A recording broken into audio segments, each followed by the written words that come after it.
palabras clave, ¿no? Que también pienso mucho en palabras clave y me sirve mucho. Me gusta mucho hablar de estrategias proactivas y estrategias reactivas, ¿vale? Y es algo que me gustaría, yo creo que no he hablado en ningún podcast todavía sobre esto, ¿no? Estrategias proactivas son todas las todo lo que hacemos para que un comportamiento retante no pase. Eso es trabajar de manera proactiva, ¿no? Tener todos los visuales, comunicación, regulación, todo preparado, comida, todo lo que creamos de manera proactiva, ¿no? Todo lo tenemos que planificar, cualquier intervención, cualquier excursión, cualquier sitio donde vamos con nuestro hijo, con nuestro alumno, cómo pensar de manera proactiva qué cosas pueden causar, pueden desencadenar en un comportamiento retante, ¿no? Y tenerlo todo pensado y planeado, ¿no? De la mejor manera. Ahora bien, vivimos en un mundo impredecible. No puede pasar ninguna, o sea, pueden pasar 20.000 cosas. Entonces, también tenemos que pensar en las estrategias reactivas. Si pasa, estoy haciendo todo lo que está en mis manos para que el comportamiento retante no pase. Ahora, si pasa, ¿qué es lo que hago, no? ¿Qué herramientas tengo para que el alumno se regule, para que el alumno se calme, para que entienda la situación, para poder hacerlo safe, para poder hacerlo seguro, ¿no? También, porque si estamos en mitad de la calle y echa a correr, entonces todo eso es la manera, las estrategias reactivas, ¿no? O sea, proactivo Perfecto. y reactivo. ¿Sabes lo que sumaría a eso, Abraham? ¿Qué te pasaría a vos, Oscar, si te olvidás una de las imágenes, por ejemplo? Tenés todo perfecto, ¿no? Lo proactivo lo tenés todo preparado y te olvidaste una imagen de Claro. intercambio, la más importante. Justo la que Vas a tener quieres que en hacer el una momento. reacción. Claro. Justo lo que quiere en ese momento. ¿Qué Claro, pues pasa? ahí quizás la parte reactiva pues es lo que hablamos, ¿no? La mochilita con el coche favorito, con el batidito, con cualquier cosa, porque al final tienes que salvarlo de ahí, ¿no? O sea, al final, imagínate que salen corriendo a una carretera, ¿no? O que estés ahí, tienes que sacarlo de ahí, o sea, tienes que hacer lo que sea para llevártelo de ahí, ¿no? Entonces ahí está en lo que te digo, ¿no? Ahí es cuando se está ahogando y tienes que salvarle, ahí no puedes enseñarle a nadar, ahí tienes que coger y sacarle de la situación. Entonces ahí está, porque se te puede olvidar, pues como dice José, se te puede olvidar la foto, el visual, se te puede perder o puede pasar cualquier cosa. Entonces es importante, tan importante es planear. O sea, hay que tender siempre a trabajar de una manera proactiva. Eso es el ideal, ¿no? Ojalá todo salga perfecto siempre y con lo proactivo valga. Pero siempre tienes que planear también la parte reactiva, porque puede pasar, y de hecho pasa, ¿no? Entonces, me gusta, yo creo que es algo que son dos palabras muy, muy keywords que decimos aquí, ¿no? Para que los padres entiendan, ¿no? Proactivo, reactivo, y que piensen en todo, ¿no? En las dos partes. Luego, he apuntado aquí también simplificar. Y esto lo he apuntado porque a veces cuando formo profesores y hablamos de comportamientos, de analizar, a veces tendemos a irnos a generar teoremas que ni Pitágoras, ¿sabes? O teoremas, no, porque este comportamiento viene del alumno. No, a veces es mucho más simple que eso. Fíjate las vueltas que pudimos dar solo para saber al final era un tatuaje, que los brazos normales no llevan tatuajes y los míos lo llevaban. O sea, a veces es cualquier cosa, una brisa de aire, alguien tecleando. Yo, por ejemplo, no puedo con alguien que esté escribiendo a ordenador al lado mío, no puedo con ese sonido, ¿no? Entonces, por eso quizás, como yo también tengo este tipo de dificultades a veces, quizás me voy a lo simple, ¿no? Muchas veces. Y yo siempre digo, simplificar, o sea, no ir a cosas muy sencillas. Muchas veces ahí está la razón, ¿no? Ahí está la respuesta a por qué del comportamiento y todo eso. Y la última cosa que me gustaría decir es ir siempre a favor de los comportamientos, gustos y motivaciones del alumno, porque lo podemos usar para un montón de cosas. O sea, al final puedes enseñar matemáticas en el parque, puedes enseñar como profesores. Yo siempre un ejercicio que ponga a los profesores que forman futuros profesores en la universidad, digo, mira, chicos, vamos a decirme cualquier objeto y entre todos tenemos que ser capaces de planear o aquí, aunque sea rápido, una clase de cada asignatura del colegio, ¿no? A lo mejor una silla, pues fíjate tú, historia, los tronos famosos de los reyes, música, qué instrumentos tocas sentado. O sea, como profesores tenemos que ser capaces de diseñar todo eso, ¿no? O como, entonces, si el objeto favorito de un alumno, su fijación o su interés restringido son los coches, tenemos que ser capaces nosotros de diseñar todo el plan educativo y todo, utilizar ese coche o esa necesidad del alumno que tiene el alumno de empujar el coche todos los días o para regularse, porque al final lo está usando para regularse, tenemos que ser capaces de usar eso para incluirlo, bueno, en la sociedad o para incluirlo también en las clases, en las lecciones que demos y todo eso, ¿no? Entonces yo siempre me gusta decir que hay que ir siempre a favor del comportamiento. Porque normalmente cuando vamos en contra de un comportamiento, cuando conseguimos terminar con ese comportamiento, con ese interés restringido, porque se ha solapado con otro. No sabemos si va a ser peor o mejor, ¿no? Al final va a venir con otro interés restringido, ¿no? Entonces, esas son las palabras, ¿no? Proactiva, reactiva y luego simplificar y ir a favor de comportamiento. Bien, voy a sumar palabras para que anotes, Abraham. Sí. Mira, te voy a contar, últimamente estuve tomando unas clases en España virtual para terminar, como te estoy diciendo, la cuestión de mi tesis también, que estoy estudiando la maestría en autismo.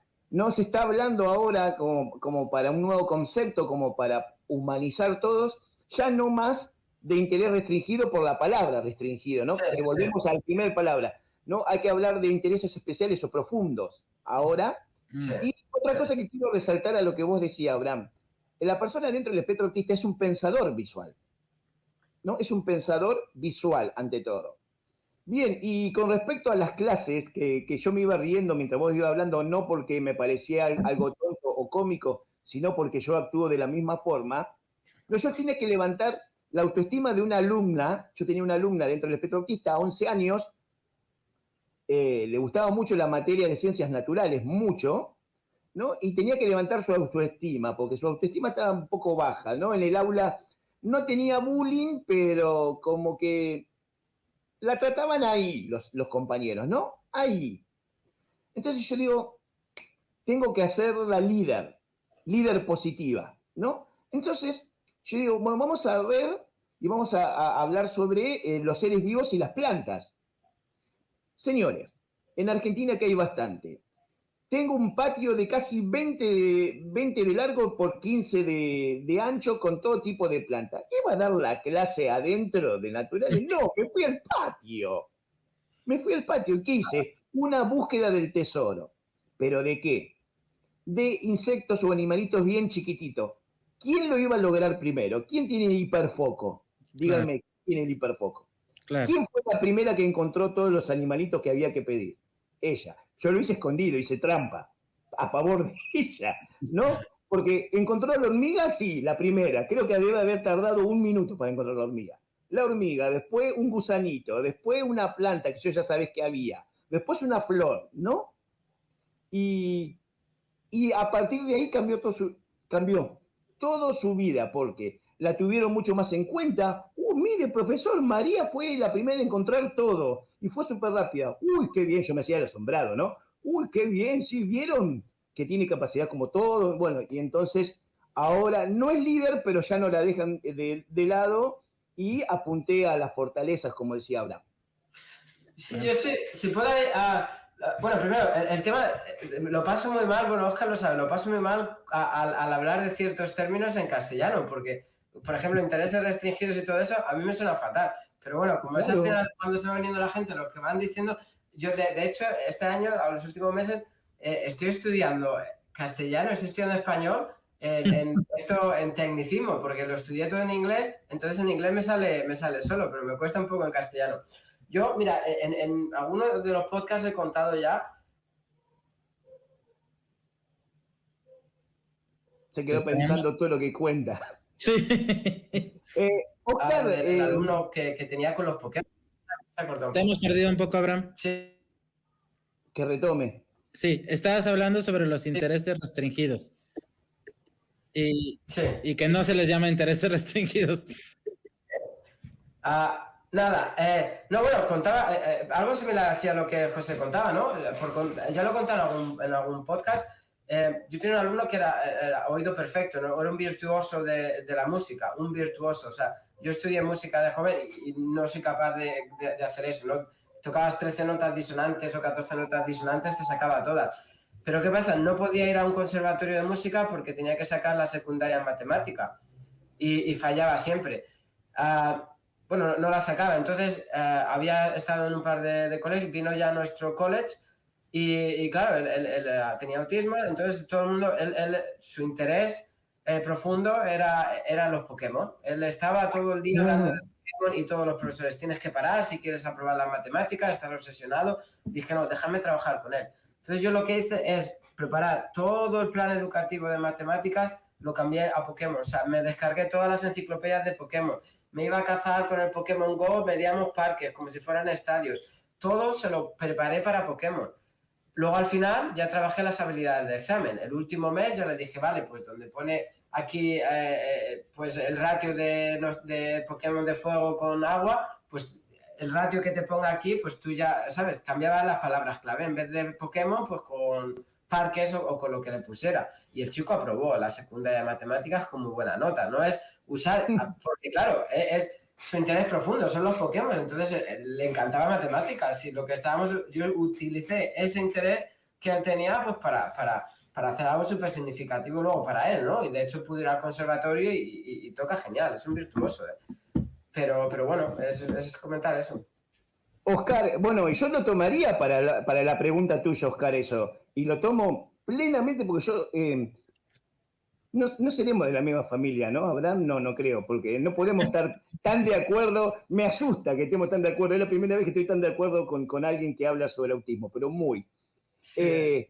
La importancia, ahí tenés, para que no haya un comportamiento retante o un comportamiento no deseado, de trabajar con el interés profundo. Yo tengo un alumno, por supuesto, que tiene 19 años, que su interés profundo son los navíos. Sabe todos los navíos de la Segunda Guerra Mundial, de Japón y de Estados Unidos, que se los pongo en sombra y me dice, es el torpedero N95, pum, pum, pum, pum, pum, solamente por ver la sombra, ¿no? Entonces, ¿con qué le voy a dar yo matemáticas sociales o historia a ese chico?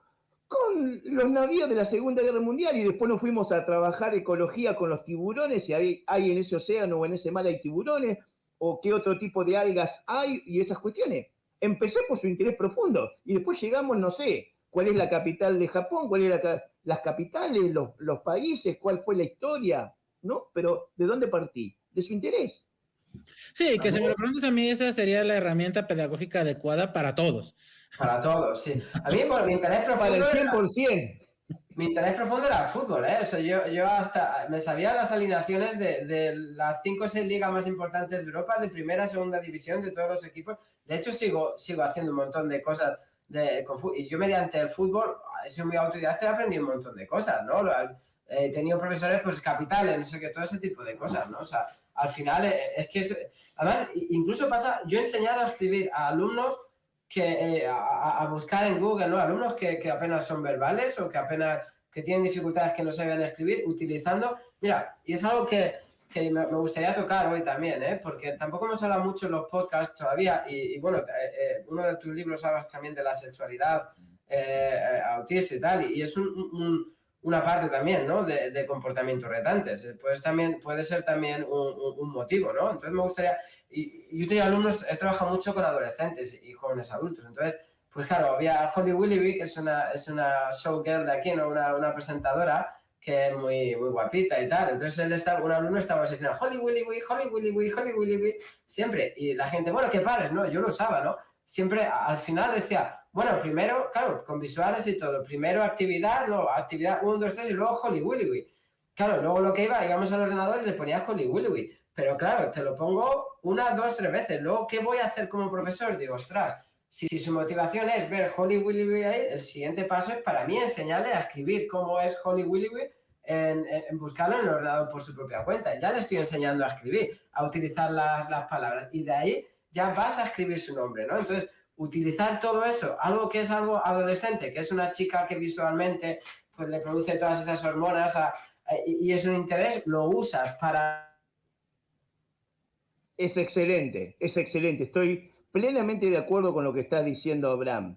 ¿No? La cuestión de... Tenerle enfocado. Claro.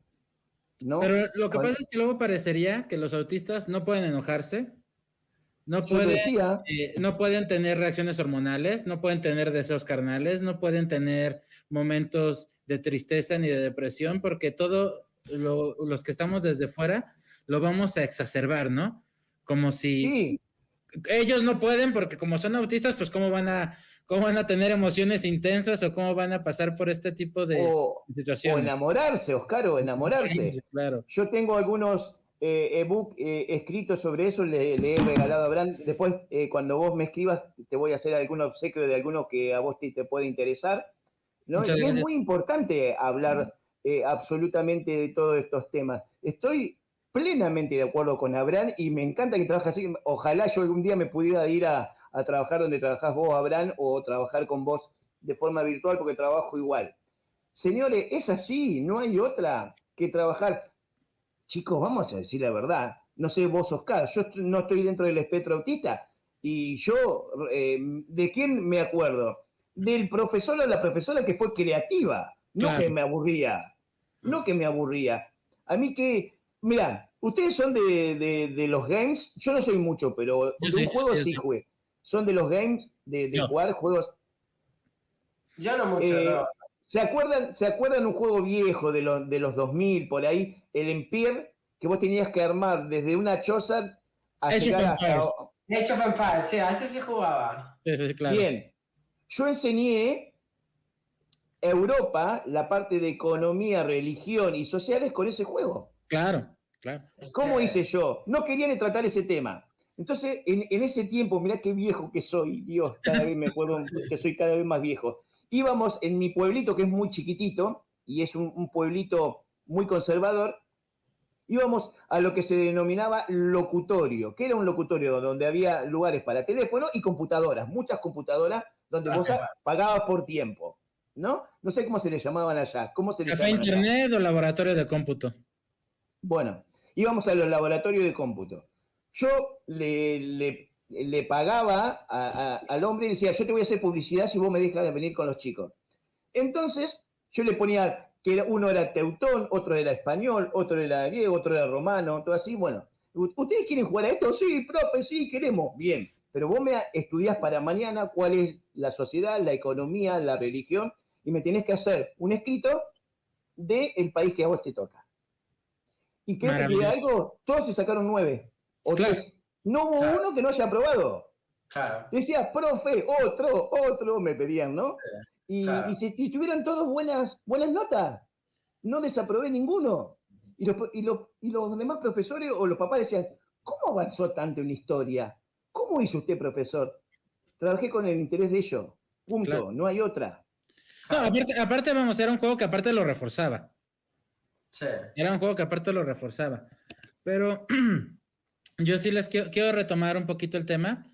Y, por ejemplo, ya que estamos ahí, ya que estamos en el comportamiento, y para ponerles nombre y sean claros para todos los que nos escuchan, es cuando ya está mordiendo, cuando ya está golpeando, cuando ya se está autolesionando, cuando ya está, no sé, gritando, cuando ya está tal vez tirado en el piso, cuando ya está en este comportamiento no deseado. ¿Qué es lo primero, segundo y tercero que se tiene que hacer ante estas situaciones? Sobre todo, cuando estamos hablando, vamos a hablar, sí, de los niños, pero también aquí me gustaría tocar un tema ya con autismos más adultos, ¿no? Porque con un niño al final tienes pues la capacidad de contenerlo físicamente si es necesario. Pero ya cuando estás hablando de un chico de 16, 18 años, 20 o más, ya la respuesta no es tan simple, ¿no? Ya la respuesta no es agárralo y ya vas a evitar que se pegue, ¿no? Entonces, sí, ahí... 1,80, 90 kilos. 80, 90 kilos.